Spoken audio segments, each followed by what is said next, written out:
Tenemos el honor, el gusto de tener a uno de los grandes héroes de Malvinas, además de que es una gran persona, lo queremos mucho, no solo quien les habla, sino también el equipo del observatorio, con César, con Sofía, todos. Queremos muchísimo a Gustavo Pedemonte, que en 1982 era cabo, 19 años, jefe del primer grupo de la segunda sección de la Compañía B del Regimiento de Infantería 7, destinado en Monte London. ¿Cómo andas, Gustavo? ¿Todo bien? Bien, Juan. Gracias. Acércate un poco al micrófono. Bien, Juan, gracias. Gracias por invitarme. Estoy realmente feliz que me hayas invitado a tu primer programa 2024, así que bueno. No, un honor. Además hiciste un gran esfuerzo para venir, un fenómeno, Gustavo. Que viajamos a Malvinas hace unos meses atrás, Gustavo. ¿Todavía te quedan esas sensaciones del viaje de noviembre del 2023? Recordemos ahí justamente con el grupo que encabeza Rosana Guber, que están haciendo un laburo de investigación impresionante, en el cual sos parte, que es Los Rostros y la Savia de la Guerra de Malvinas. Ya estaremos hablando con Rosana o con Héctor Tesey, que son quienes dirigen el proyecto, junto a algunos de los arqueólogos, pero bueno, en ese marco hemos viajado. ¿Qué, todavía tenés sensaciones del viaje, Gustavo? Por supuesto, pero además una satisfacción enorme, porque desde el momento que Rosana y Héctor Tesey me convocan, sentí obviamente un orgullo impresionante haber formado parte de ese equipo con arqueólogos de élite del CONICET, del grupo del Observatorio Malvinas que participó, Rosana, Héctor y Castañeda, compañero veterano que fue teniente, jefe de la sección que participó en el contraataque de Monte London. Bueno, un equipo bárbaro y otros invitados que habían ido también oportunamente. Yo había estado ya en el 2019, que fue una sensación maravillosa también, la primera vez que había ido después de la guerra del 82, pero el año pasado fue extraordinario porque la verdad, a ver, si yo hoy pudiera poner una casa en la cima de Monte London y vivir ahí con todos ustedes, la verdad que sería bárbaro, porque me siento espléndido cada vez que voy. Sin duda, no me olvido un instante de lo que vivimos, de nuestro sacrificio del 82, de los compañeros, los que quedaron y los que regresaron, pero cada vez que he vuelto he tenido una sensación hermosa, melancólica, triste, una mezcla de todo, pero que me ha hecho muy bien, y sobre todo ser útil a ese tipo de actividad que emprendió Rosana y que bueno, fue bárbaro. Me acuerdo en esta línea de lo que estás diciendo, cuando estábamos allá en las islas, en un momento decías, mirá, Juan, me dijiste, mirá el paisaje, mirá dónde estamos. Esto mismo le decía yo a mis soldados en el 82. Sí, y eso que te dije a vos, también en una oportunidad le dije a Luis Colli, a Sebastián Ávila, cuando reconstruimos una patrulla que había hecho, esa inmensidad, ese lugar que con otra mirada uno puede apreciar realmente ese lugar que parece que no tiene nada, pero tiene todo, que uno puede maravillarse con solo ver el horizonte, la profundidad, bueno, y además lo que contiene, ¿no? Esa experiencia que vivimos, cómo es, que tiene que ver con nuestra participación en una guerra, ¿no? En un esfuerzo que hicimos en el 82 por la recuperación de nuestra soberanía, la consolidación y bueno, y que lo llevamos a fuego cada uno, de los que estuvimos y los que no estuvieron también, pero que sienten como vos, como muchísima gente, como la población en general, bueno, ese ideal y ese entusiasmo, esas ganas de ver nuestras Malvinas alguna vez recuperadas, definitivamente. Y ya vamos a ir a aquel momento de del cabo Gustavo Pedemonte en 1982, jefe de grupo ahí en Monte London, que entró en combate frente a frente a los ingleses. Pero quiero volver al viaje, Gustavo, a noviembre del 2023. A días de ir a Malvinas, recuerdo, vos habías contado ahí con uno de los arqueólogos, con Carlos, te habías juntado, pasaste la noche previa, pero tu sensación, estás por ir a Malvinas, ¿qué sentís vos en los días previos, los momentos previos al cruce? Yo tenía una ansiedad enorme, no veía la hora de desembarcar en Malvinas. Cómo es latía fuerte mi corazón. Yo creo que esa noche anterior de haber estado con Carlos también y pasar un momento agradable como el que pasamos, conversando, charlando. Él también tenía muchas expectativas. Además es un fenómeno. Aparte es un fenómeno. El tremendo laburo que hicieron los arqueólogos, un fenómeno, Carlos. Todos, Carlitos, Ávila, Col, Alejandra Railes, Diana Tamburini, Juan León, y por favor, un equipo maravilloso. Y ya no veía, pero desde el momento mismo que supe que iba a regresar a Malvinas, ya en marzo, que fue frustrado, por el inconveniente que hubo con el Consejo de la Isla, sí, que no había permitido. Se atrasó, todo ese tiempo, como no veía la hora realmente de estar ahí, porque además entendía que el trabajo que iba a ser importante, había sido convocado para eso, podían haber ido de los 400 casi que tuvimos en Monte London, podía haber ido cualquier otro compañero. Sin embargo, tuve la posibilidad de ir yo, y eso para mí era importantísimo, y estaba desbocado, entusiasmado, no veía la hora, y emocionado por sobre todas las cosas. Era tu segundo viaje. Mi segundo viaje, sí. En realidad el tercero, ¿no? Pero el segundo después del conflicto. Claro, exactamente. ¿Y la primera vez, por qué fuiste? Y la primera vez fui porque tenía una necesidad de regresar. Los primeros 20, 25, 30 años yo era negativo. Había dicho para mí que no iba a regresar de ninguna manera.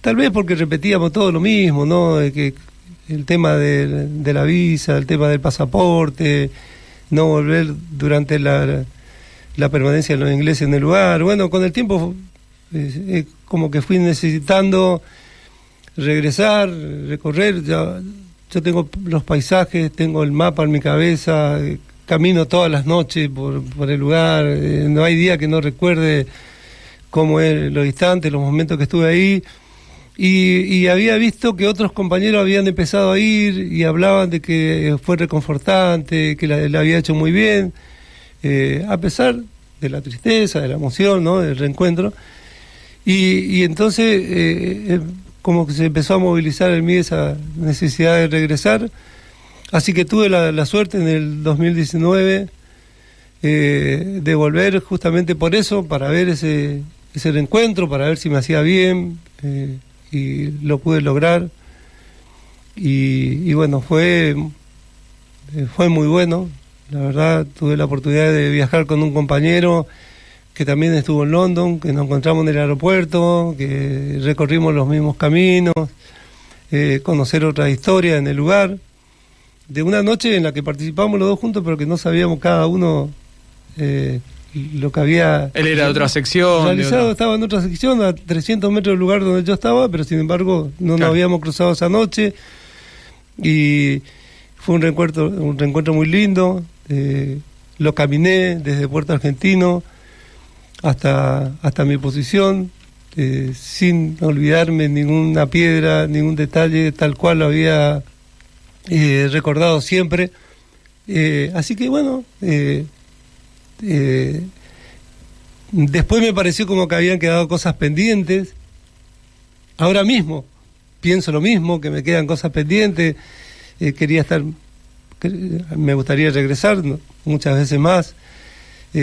Así que, bueno, esa primera experiencia fue muy importante para mí, para mi espíritu, para mi alma, para mi corazón, para mi mente, y esta otra, obviamente, que también, pero además porque estaba aportando algo a una investigación, a un trabajo, que estoy seguro que años más, años menos, va a ser muy revelador. El laburo que están haciendo con Rosana es impresionante. Para que no sabe, fueron los arqueólogos, posición por posición, tomaron las posiciones de igual esto ya lo va a contar Rosana o Héctor aquí, no quiero hacer macana sobre el laburo de ellos. Bueno, vos que sos parte quizás podés contar algo más, pero posición por posición tomaron dónde estaban y están haciendo laburos de mapas para ver cómo fue el combate de Monte London y el de Tumbling Down. Son los dos laburos que están haciendo, que es impresionante, y en eso analizar el mando, cómo fue. Bueno,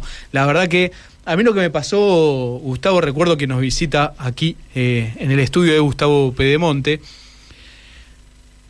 A mí lo que me pasó cuando estaba ahí fue que me cambió mucho la perspectiva de la forma de entrevistar ahora a ustedes los combatientes, porque vos estás ahí, nosotros estábamos en noviembre, primero voy a caer en algo que es muy reiterativo, pero el frío que hacía, estábamos en noviembre, a mí se venía a la cabeza el tiempo que pasaron ustedes, porque nosotros fuimos ya llegando al verano, ustedes pasaron parte del otoño y el invierno. La distancia que había, ¿no? Ese lugar te cambia mucho la perspectiva para ir a Malvinas. Es importante porque descubrís un montón de cosas para entender lo que pasó en 1982. ¿Te pasó a vos algo? Vos entraste en combate en Monte London, ya vamos a hablar de eso, pero cuando estabas ahí, ¿te cambió algo de las miradas que tenías? Contaste de los sentimientos, pero de lo que pasó en 1982. Y bueno, con relación al clima específicamente, a ver, no me daba cuenta a partir de lo que me decían Carlitos Landa o Luis o Sebastián, con los cuales caminamos juntos, porque en noviembre, cuando estuvimos, apenas iniciado la marcha el primer día, desde Modibrook hacia la cima de Monte London, nos agarró una llovizna muy fuerte. De repente cambió el clima, habíamos arrancado bien, de repente cambió el clima, llovizna, neblina, frío, viento. Sale el sol. Claro, hicimos 1000 o 2000 metros y estábamos empapados. Pero yo seguía, o sea, no me estaba dando cuenta, y ellos me hicieron notar en ese momento, ¿no? Apenas comenzaba la marcha. ¿Cómo soportaron ustedes en abril, mayo y junio? Bueno, lo soportamos, yo no me estaba dando cuenta. Transcurrieron los días, todos los días fue así, de la misma manera, con frío, lluvia, viento, granizo. Llegó a nevar en noviembre, sí, no sé si recordás, Juan, sí. En el mismo día, 4 o 5 climas. Pero yo estaba, no sé, con la capa poncho y con la ropa que tenía abajo estaba cómodo. Claro. Me sentía bien, o sea, yo me daba cuenta mirándolo a ellos, ¿no? Y ahí sí me daba cuenta de la forma como estábamos empapados de arriba abajo. Aún así manteníamos el humor, y bueno, cómo es, no puedo ni siquiera comparar, ¿no? Porque nosotros tuvimos 2 meses. Eso sumado, está claro, pero sumado sí, a la falta de logística, al hambre que teníamos, todo mojado permanentemente, ¿no? Pero en noviembre, no, nada, me sentía bien. Además, lo cuento, es una intimidad. Gustavo Pedemonte se levantaba, horario que se levantaban los arqueólogos, que era de noche a las 4, 5 de la mañana, 3 de la mañana, no sé a qué hora se levantaban, y te ibas con ellos tempranito y volvías a las 5 de la tarde cuando ellos volvían, y pasaste así todos los días que ellos estuvieron en Monte London, digo. Sí. Y ahí, tu posición. Mi posición. Tu casa. Sí. donde en 1982 tenés una historia importante. Vos eras jefe de un grupo. ¿Hacía cuánto habías entrado al ejército, Gustavo? Bueno, yo me recibí en el 2019 con 17 años, el 20 de diciembre del 79. 2019, ¿qué digo? 79. Del 79. Claro. Qué barro, mi cabeza. En 1979, el 20 de diciembre. ¿Qué te recibiste? ¿Con cuántos años? Con 17 años. 17. Y yo en Malvinas en realidad cumplí los 19 años, porque yo tenía 18 cuando llegamos, y el 20 de mayo cumplí 19, y era de la misma clase, coincidentemente, de los soldados. De los soldados. Muchos se sorprendieron también saber que yo estaba cumpliendo 19 años ahí. ¿A ellos los habías tenido durante el servicio militar o no? Sí, los conociste ahí? Lo había tenido a Ronconi, a Perocelli, a Ferreira Aldo, a Felipe Ramírez, a Pintos. Y después, ahí por el camino, me sacaron un par de soldados, me incorporaron otros que los conocí ahí, increíblemente. Tuve un soldado que había sido de la banda de música, a un soldado que había sido mozo en el casino y que de repente lo terminaron en primera línea combatiendo. Pero de los 9 soldados que tuve, bueno, 5 habían estado conmigo durante todo el año 81. Incluso había 3 que habían estado de baja. Se habían ido de baja en diciembre del 81 y fueron incorporados para ir a Malvinas. Así que bueno. Tenías mucha relación con ellos, mucho vínculo, y no sé qué se puede contar, qué crees vos o no, pero a veces se hacían algunas incursiones cerca del pueblo a buscar algo entre ustedes. Claro, porque en un momento nos mirábamos, nosotros, en mi caso particular, no voy a hablar en general, voy a hablar en mi caso. Somos los que estamos junto con los soldados las 24 horas. El cabo con su jefe de grupo con sus soldados. Y en un momento yo me empecé a ver miserable. O sea, teníamos el mismo frío, el mismo hambre, la misma necesidad y no teníamos respuestas. De los superiores. Claro, de los superiores. No teníamos respuestas, no teníamos para comer, pero de alguna manera buscábamos a ver qué podemos hacer, porque uno sigue siendo el jefe del grupo. Entonces llegamos a un punto hasta que hacíamos un pequeño relevo, un grupo se iba hasta el pueblo a ver si podía conseguir algo, otro se quedaba a la expectativa de que nos puedan llamar. Bueno, entonces había veces que había que mentir, ¿no? El cabo se fue hasta una posición, fue hasta el rancho. Lo mismo yo tenía que cubrir a mis soldados cuando ellos se iban hacia el pueblo.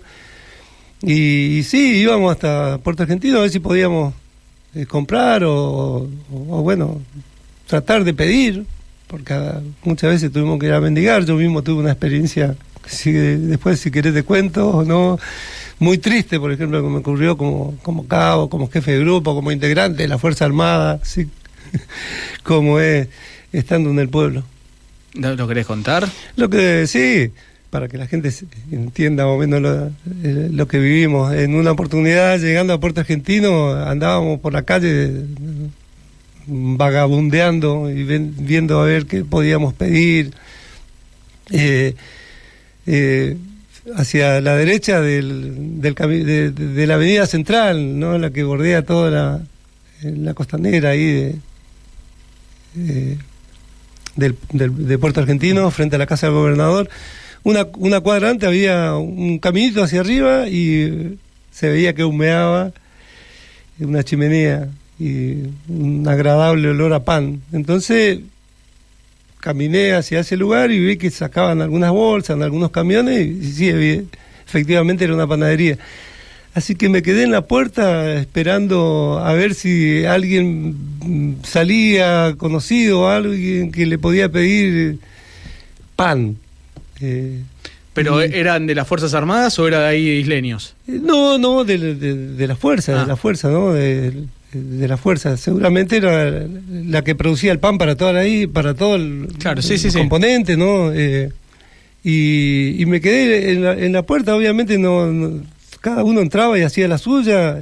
Yo tenía la capa poncho, mi grado de cabo debajo del poncho, no se veía, era un soldado más.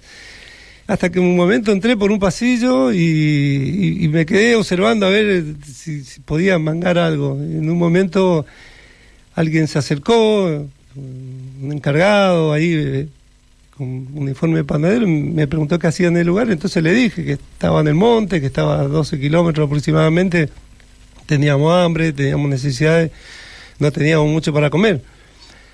Me miró un poco con desprecio porque estaba sucio, oloroso, desalineado. Me dijo que espere un momento y al rato se acercó con una bolsa y me dio un paquetito que tenía pan duro, pero pan duro, no que había salido recién del horno, nada, seguramente algún pan duro de sobra en algún rincón, me dio una bolsa y me dio, bueno, para mí me vino muy bien, pero hasta esa situación increíble. Yo agradecí, me fui, y después con el tiempo fui pensando, digo, qué bárbaro, hasta ese momento, ¿no? Esas cosas que tuvimos que vivir así, que nos miraron en forma despreciable, que éramos unos miserables, realmente como andábamos, muertos de hambre por ahí. Pero entiendo también por otra parte que tenía que ver, bueno, con una cuestión de distancia, logística, ya había bombardeo en esa época, la aviación había atacado nuestras posiciones, la aviación inglesa, ¿no? Bueno, entiendo, pero digo, la situación en ese contexto, claro, las situaciones que vivíamos, sí.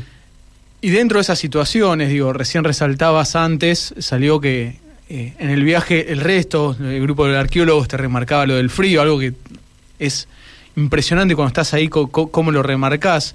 Digo, uno en lo personal, remarcaste estas situaciones del hambre, digo, la compañía B estaba como muy abandonada, si puedo utilizar esa palabra. Y dentro de eso, lo venís contando todo, Gustavo. Recuerdo, Gustavo Pedemonte era el jefe del primer grupo de la segunda sección, compañía B, Regimiento de Infantería 7. En un momento va a llegar el 11 de junio.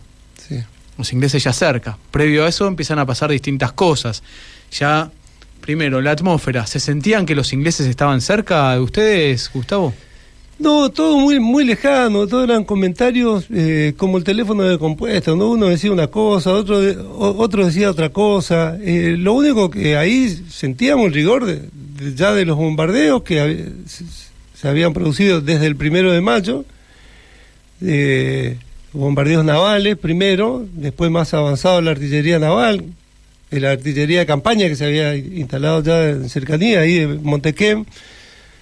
Y eso se iba produciendo, ¿no? De forma como in situ, ¿no? No sabíamos lo que había pasado en Darwin, que los ingleses habían desembarcado en San Carlos, de los combates de 3 días en Darwin, por ejemplo, esas cosas nos llegaban muy lejanos. Porque además ustedes estaban bastante acéfalos, digo, más allá que jerárquicamente tenían los jefes, estaban los que son la planilla, pero no es que había una presencia constante del jefe de sección, del jefe de compañía, del jefe de regimiento. Claro, algo que después, con los años, ¿no? Hoy mismo, digo, qué bárbaro, nunca nos reunieron y nos dijeron... Esta es la situación. Los ingleses se embarcaron en San Carlos, se produjeron 3 días de combate en Darwin y los ingleses están atravesando las islas. Nunca. No, guerra no va a haber, quédense tranquilos. No es que le decían a ustedes, ¿no? Pero ni siquiera eso. Nosotros no sabíamos del hundimiento del crucero. O sea, todo lo que llegaba era porque alguno se enteró en Puerto Argentino y lo trasladó a otro. Y cuando a uno le llegaba la información... Lo llegaba, qué sé yo, hasta tergiversada, no se entendía claramente. Nunca los jefes nos transmitieron ese tipo de situación. Esto se está viviendo, se daban las alertas porque había un bombardeo en el aeropuerto, o porque sí, bombardeaban nuestra posición, pero nada más. O sea, no había una... A ver, como decía recién, a ver... compañía, esta es la situación que estamos viviendo. No había. Y es cierto que estábamos un poco acéfalos. O sea, nuestro jefe de compañía nunca recorrió yo no recuerdo nuestras posiciones, diciendo no, de la situación que estábamos viviendo, no nada, todo era así, atado con alambre, muy precario. Igual, Juan, yo era cabo, yo tenía 19 años, yo estaba con mi grupo de tiradores, en la situación que te contaba recién, no teníamos voz ni... Claro, cabo, eso lo aclaramos, es el rango, el primer rango, es el primer rango dentro de la fuerza. Sí, yo tenía que ocuparme de mi posición, la de mis soldados, controlar mi sector de defensa. Y dentro de eso, Gustavo, digo, los ingleses estaban ahí cerca, pasaba todo esto, y ya lo van a ver cuando se publique todo el laburo que está haciendo Rosana, Héctor Tesey y todo el equipo con los rostros y la savia de la guerra de Malvinas. También en Voces de Malvinas, que te hemos entrevistado, uno de los proyectos del Observatorio Malvinas. Pero dentro de ese marco, a vos en un momento te dan la orden de hacer una patrulla, ¿no? Para adelante, como bueno, vaya para adelante, como para vos lo sentiste que era como para cumplir de las autoridades, y estuviste muy cerca de los británicos sin saberlo, y en el viaje de este año lo terminaron descubriendo y Sebastián encontró la posición. Claro, la orden... Seguramente desde el jefe de compañía habrá sido, bueno, se la da al encargado de compañía, que es el que llama a mi jefe de sección, y también le da la orden de que un suboficial jefe de grupo con 2 soldados se presente a efecto de hacer una pequeña patrulla cruzando el campo minado que estaba en nuestro frente dirección norte, hacia el río Murrell, hacer un recorrido que iba a durar desde las 9 de la mañana alrededor hasta las 6 de la tarde. Bueno, el jefe de sección me da la orden, cruzamos el campo minado y hago ese recorrido. Esto fue fines de mayo. Yo no sabía, como te decía recién, que Darwin habían desembarcado los ingleses. Habían desembarcado y se había producido 3 días de combate. Y tampoco era claro, tenías que hacer la patrulla, pero tampoco era preciso, la orden. Exactamente, nosotros teníamos que recorrer un sector, me dijeron, desde la derecha, referencia, hasta la izquierda, referencia. Cuando caminamos, fueron como 10, 12 kilómetros, y no teníamos que entrar en combate, teníamos que observar si había movimientos, rastros...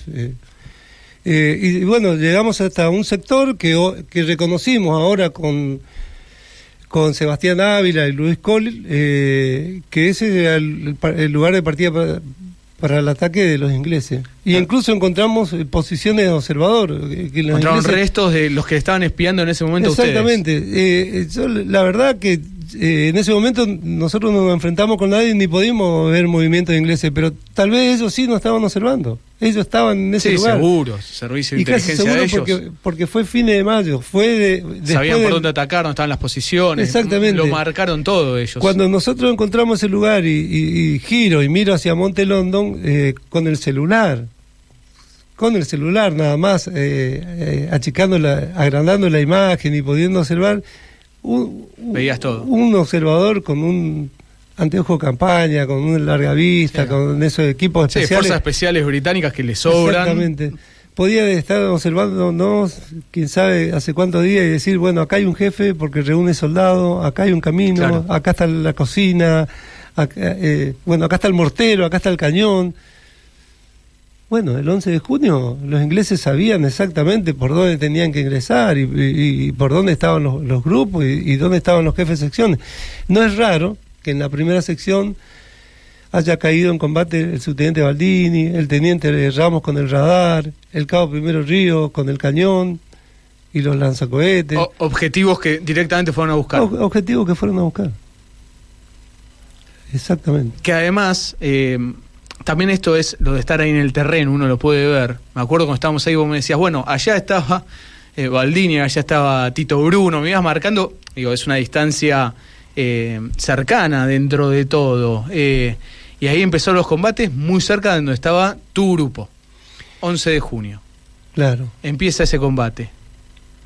Recién marcados, bueno, están los objetivos. Arriba de ustedes había una ametralladora de Infantería de Marina, que también era un objetivo importante para neutralizar en todo combate, sobre todo ahí en Monte London.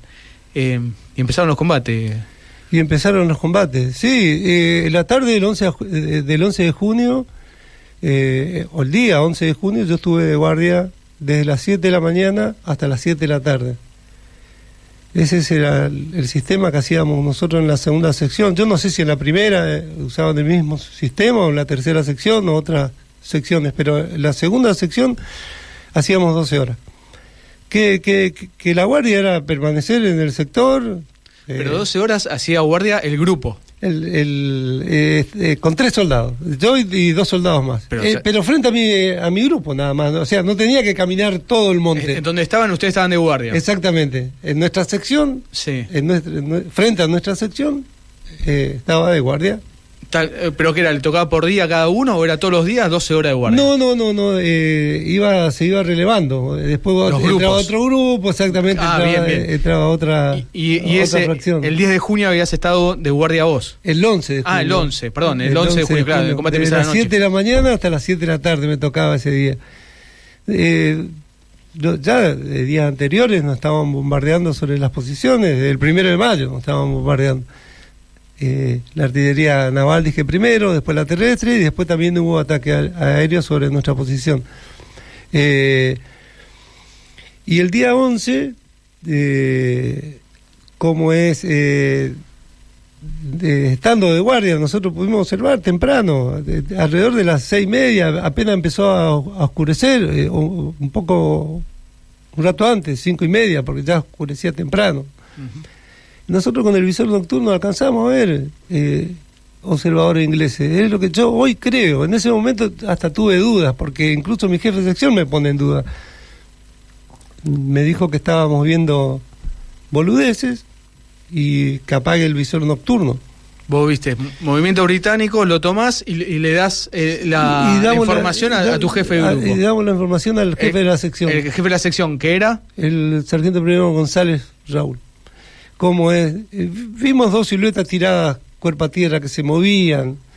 Con el visor nocturno a 150 metros aproximadamente, se veía no muy claro todo lo que estaba a menor o mayor temperatura que la temperatura ambiente. El visor como que refractaba un poco, había movimientos del fuego, la piedra, ¿no? Que tienen temperatura más elevada o más baja. Y en este caso parecía que la silueta también se movía un poco hacia un costado, y entonces no estábamos muy acertados en ese momento. Llamamos al jefe de sección, lo hicimos buscar para que venga. En la primera oportunidad no vino, no respondió eso, y en la segunda, porque seguíamos viendo, incluso en un momento se corrieron un poco más hacia la izquierda. Y cuando vino, que para todo esto, entre que mandaba a buscarlo, mandaba a llamarlo, regresaba al soldado, había pasado como 40 minutos en las 2 oportunidades. Y cuando vino no pudo observar nada. Entonces, ¿qué dijo? Es que estábamos viendo boludeces, que apaguemos el visor, y se terminó, porque la batería, porque no había pila, repuesto. A las 7 yo dejo mi guardia y trato de ir a descansar. Nosotros habíamos tenido ya un par de bombardeos anteriores, que cuando nos bombardeaban la zona era infernal, porque la verdad que el ruido era espantoso, no se podía soportar, retumbaba muchísimo, además por los ecos que se producen ahí en ese lugar, era insoportable. Intentamos dormir un poco, increíblemente alrededor de las 8:15, el soldado Ferreira Aldo, que había entrado en la guardia siguiente, de las 7 de la tarde, junto con Linares y otros soldados. ¿Soldado de tu grupo? Sí, Ferreira sí era de mi grupo, estaba haciendo guardia con Linares. Corre hasta mi posición y me dice, mi cabo, había mucho viento, mucho frío, pero estaba bastante clara la noche, o sea, o por lo menos yo recuerdo que el cielo estaba un poco estrellado. No sé si había luna, me parece que no, pero se notaba la silueta, los contornos. Y me dice, mi cabo, abajo estamos escuchando voces de los ingleses. Me despierto así de mi posición, donde estaba acurrucado por el frío, y salimos inmediatamente a una posición primaria que teníamos un poquito más adelante de donde dormíamos. Posición primaria se refiere como para entrar en un primer combate. Que... Sí, claro, una posición primaria con parapetos, ahí teníamos municiones, teníamos algunas granadas, y después casi todos los combatientes ahí tenían una posición primaria un poquito más adelante y una secundaria que por si se repliega o tiene municiones un poco más a retaguardia. Van a esta primera posición. Vamos a esa primera posición, ocupamos ahí con Ronconi y Petrocelli y escuchamos hacia la izquierda este mismo soldado, Ferreira, que viene a darnos la alerta. Un poco más adelante, a unos 40, 50 metros, se produce un tiroteo. Nosotros, bueno, obviamente observamos hacia ese lugar y abrimos fuego también, empezamos a disparar y empezaron los combates en nuestro sector. Eso empezó ahí frente al primer grupo de la segunda sección. Posiblemente en la primera sección, 400, 500 metros más allá, haya empezado un poco antes o después. La verdad, yo no presté atención. No, claro. Lo que sí sé, por todos estos años que hablé, charlé y todas esas cosas, los ingleses ya habían estado prácticamente en la cima, casi metido entre los... Cuando empiezan ustedes a combatir. Claro, casi metido entre los grupos, o sea que cuando empezó todo los ingleses empezaron y los argentinos, nuestros soldados empezaron a combatir casi cuerpo a cuerpo, con los ingleses que estaban ahí casi en la cima. No hubo alerta, porque el radar estaba apagado, habían dado la orden de que se apague, o sea que casi nos sorprendieron en forma muy cercana. O sea, nosotros no pudimos apreciar el avance a 300 metros, 400 metros, y bueno, casi nos sorprendieron en la cima. Producto del cansancio, el agotamiento, estas discusiones que tuvimos con mi jefe, por ejemplo, que no creía que habíamos estado observando. Que hace unas horas lo habían visto, el hambre que tenían, todo lo que venían contando. Los bombardeos, que nosotros teníamos un bombardeo y nos metíamos dentro de la posición. Claro, o sea... y ahí, porque esto, recuerdo, Gustavo Pedemonte está contando la historia del primer grupo de la segunda sección de la Compañía B, Regimiento de Infantería 7. En toda esa... acéfalos, ustedes sin orden de los jefes. A mí todavía lo que siempre me sorprende, te lo dije a vos post viaje de Malvinas, ni bien llegamos, es lo que hacen ustedes, digo, tu grupo y muchos otros soldados y en otras unidades también, que a pesar de todo eso llegan los ingleses y dan el combate. Pero claro, eso se produce en forma casi sorpresiva, pero además yo lo sostengo desde hace muchísimos años esto. Nuestros soldados con algunos jefes de grupos permanecieron en su lugar combatiendo, fueron sobrepasados algunos, tiraban hacia la izquierda, hacia la derecha y hacia atrás, se cruzaban los fuegos, era una confusión, pero no abandonaron la posición y quedaron ahí hasta que agotaron sus municiones esperando órdenes que nunca llegaron. Porque después la muerte del subteniente Baldini, después la muerte del teniente Ramos, del cabo Primero Ríos, del cabo Orozco, que eran jefes de grupo importantes, había soldados que permanecieron en su lugar esperando a ver quién tomaba la iniciativa, quién tomaba se asumía como jefe para dar órdenes. Nada, los soldados permanecieron ahí. Lo peor de todo, Juan, es que esos muchachos que permanecieron en sus posiciones hasta agotar sus municiones, por la mañana fueron tomados prisioneros en su lugar, en su posición. Y otros fueron ejecutados dentro de su posición, como Sergio Delgado, como Gramisi, y otros, después de todo eso, tuvieron que enterrar a sus compañeros. O sea, haber vivido toda esa situación de sacrificio, de esfuerzo, de abnegación, de patriotismo, hablemos concretamente, no de patriotismo, de unos huevos inmensos que pusieron, tuvieron que pasar por esa situación como es horrenda de la rendición, ¿no? Sin los jefes. Está bien, se ordenó un contraataque, vino el teniente Castañeda, sí. Exactamente, recorriendo casi 2 kilómetros y pico de esa pero que además es otra historia dentro de toda esa historia, otra historia, que también hicieron mucho esfuerzo, también fueron al frente, también combatieron, pero lo que digo es, En todos los casos, y en muchos casos, los soldados de la compañía B, los infantes de marina, los ingenieros que estuvieron también con su aporte en ese lugar, combatimos solos. Una de las cosas que me pasó con el viaje, mientras lo miro a Julián Pelliza para que me sople del tiempo cómo venimos, una de las cosas que me reforzó estar en Malvinas es que yo creo que el honor del ejército argentino lo salvaron los soldados y los suboficiales y oficiales, que los mismos soldados, Castañeda dijo algo, mi juez son los soldados. Exacto.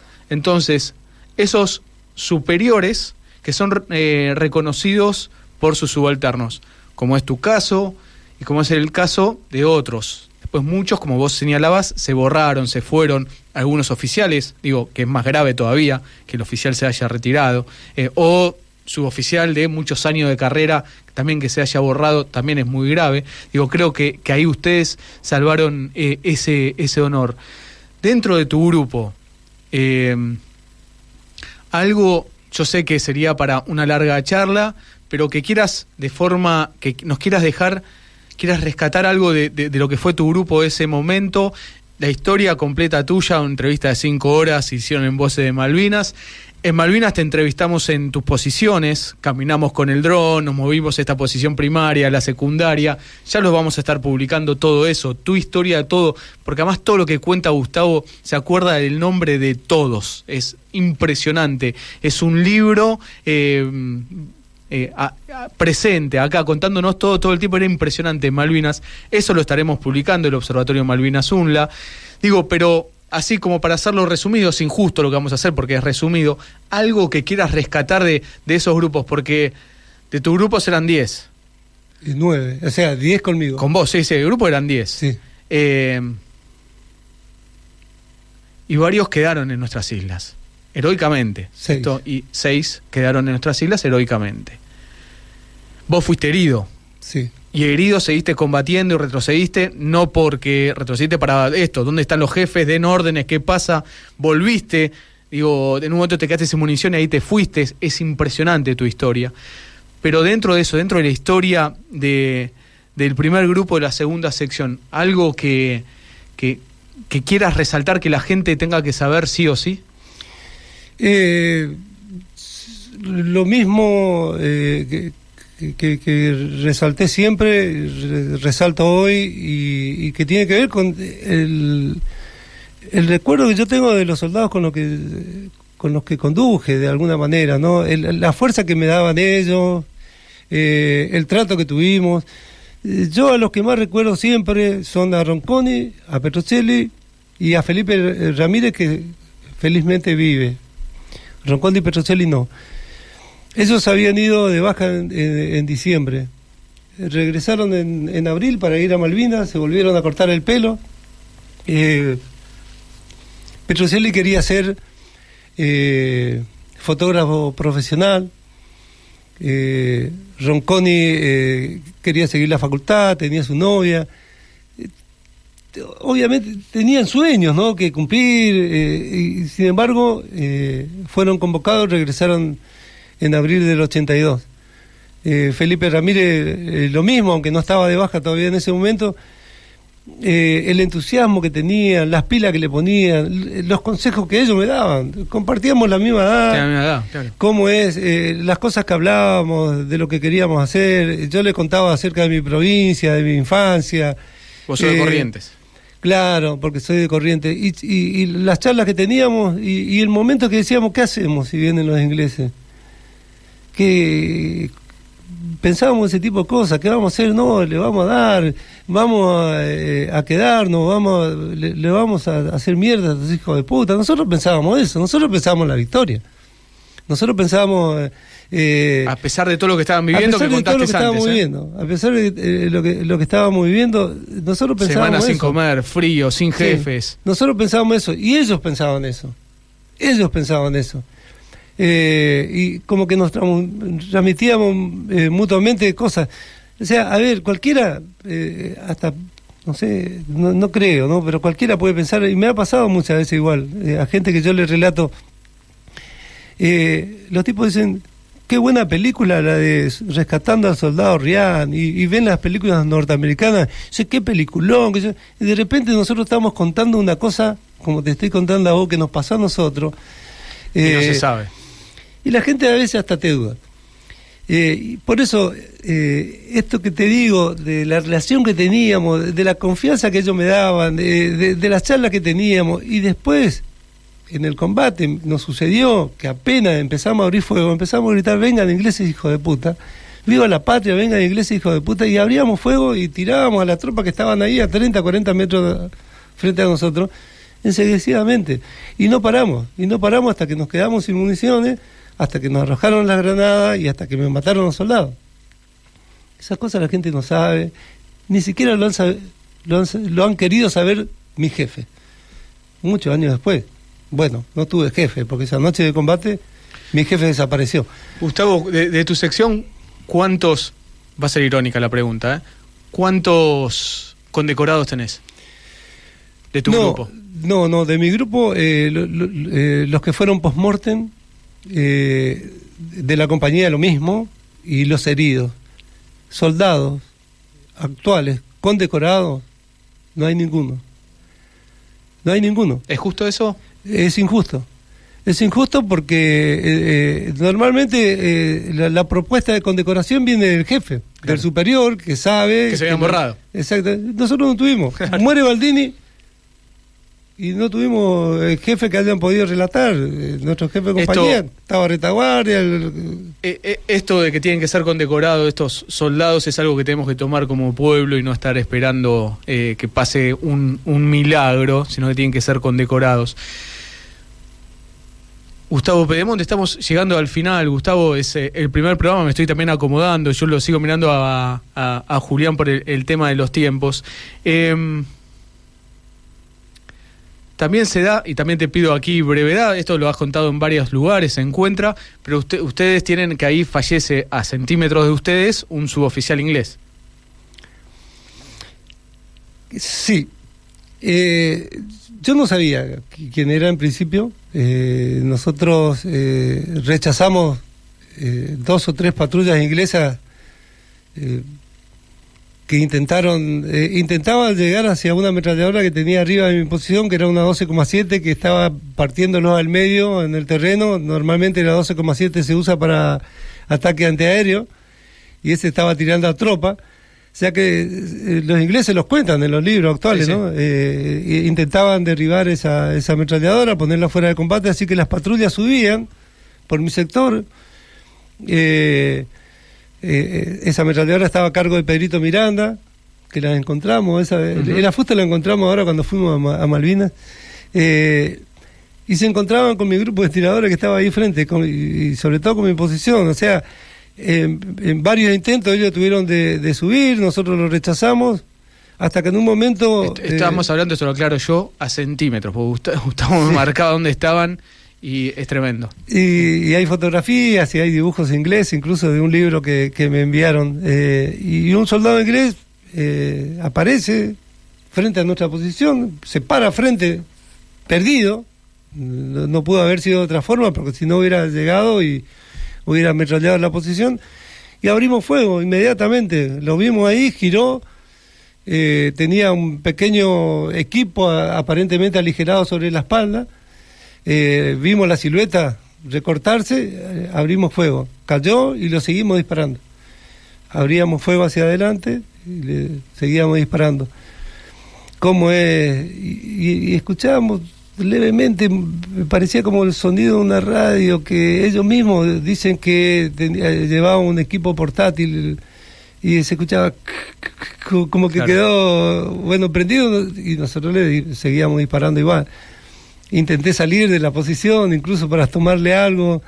Ronconi me tomaba el cinto atrás y me decía, mi cabo, métase para adentro. Bueno, yo creo que de alguna forma me salvó también, porque los disparos seguían pegando sobre la piedra arriba de nuestra cabeza. Investigaciones posteriores, después, durante muchos años, desde España, un foro que hay que investiga combate y hechos de la guerra, incluso de Jaime O'Connell, que ha escrito el libro de estos 3 días de junio, que lo tengo, que me envió de Gran Bretaña. Ahí también está la investigación acerca de qué grupo se enfrenta contra qué grupo. Ellos lo hacen muy bien a ese tipo de cosas. Y bueno, el grupo 4, que estaba encabezado por el sargento Díaz Macay, se enfrenta justo a mi primer grupo de mi posición. Y bueno, ellos son los que...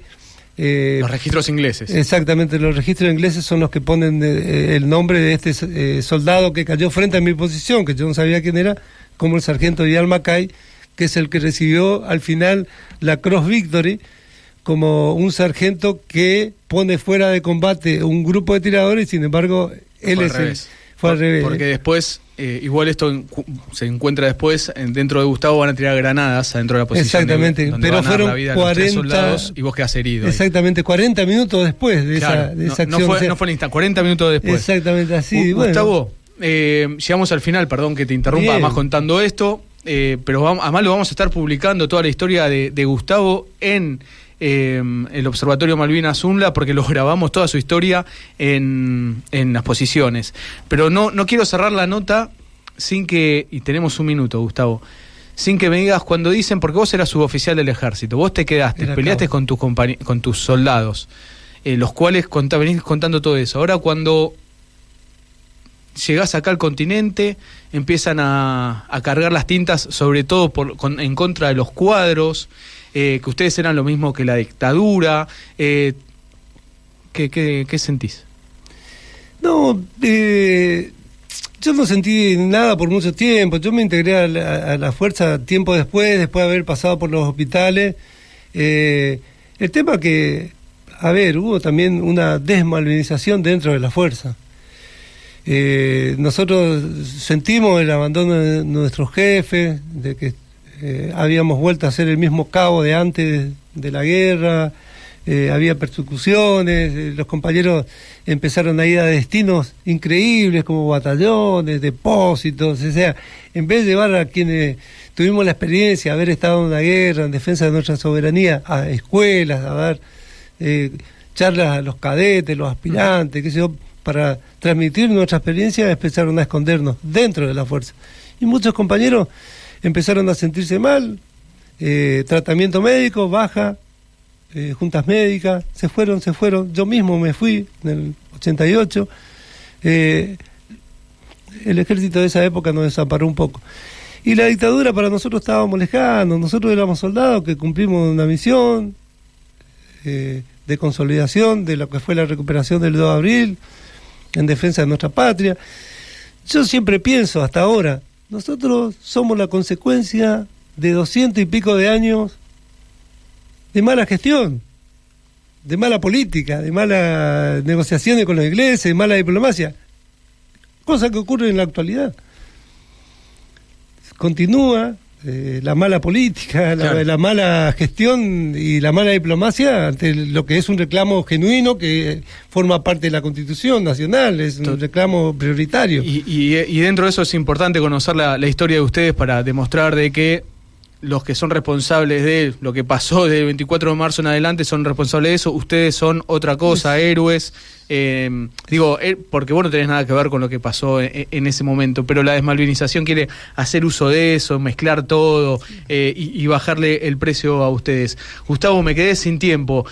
Quiero agradecerte por haber venido, el esfuerzo que hiciste para venir hoy acá, pero en especial por agradecerte lo que hiciste en 1982, vos y tu grupo, lo alto que han llevado la bandera nacional. Para nosotros ustedes son un ejemplo, porque nos enseñan que el enemigo es más grande, hay hambre, hay frío, lo que fuera, cuando la causa es justa, no hay por qué aflojar. Ustedes no abandonaron, ustedes no rindieron, y eso es un ejemplo para todos nosotros. Así que quiero, Gus, agradecerte por todo. Bueno, gracias, Juan. Ustedes son también parte de esto, son los que nos acompañaron, son los que siguen y continúan. Nosotros vamos a dejarle en la mano a ustedes esta lucha permanente hasta el final de los tiempos. Gracias.